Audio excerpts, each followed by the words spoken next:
You would have heard people say things like, I'll live my life as I want, and then few minutes before death calls, I would say the sinner's prayer or the prayer of forgiveness, and I'll get into heaven.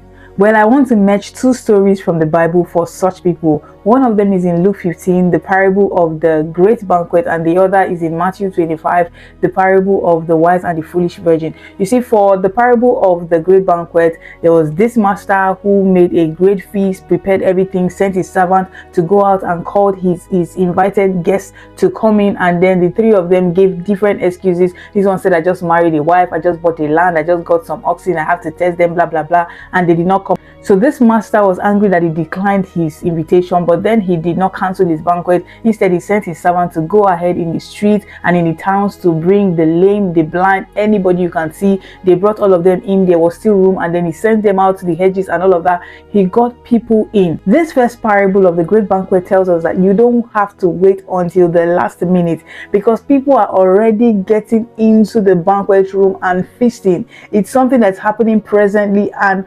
foreshadows the end. So you don't have to wait. And there comes the second parable of the wise and the foolish virgin, such that the foolish ones did not get themselves ready for the coming of the groom. They were waiting until last minute when they heard the voice or the call that the groom is here, and then they tried to hurry to get oil for their lamps. And what happened to them? The door was shut. So yes, in the parable of the great feast, the door wasn't shut, but there was no more room. If everywhere get filled, there will be no more room. But then, of course, we're not saying there's not going to be more room in heaven. But how about the part that talks about the door being shut? And the door being shut is not that heaven's door will be shut. What if is that the way your life was shut is shut in a way that before you say Jack, it had happened?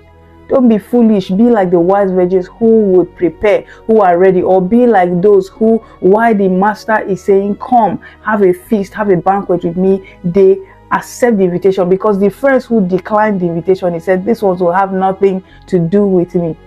You don't have to play that unwise game of wanting to wait until the last minute. The banquet is happening, the invitation is still open, the call is still there for you. So respond, my dear friend, and don't wait, so that you don't regret at the end of the day. I hope this blessed you. You're welcome.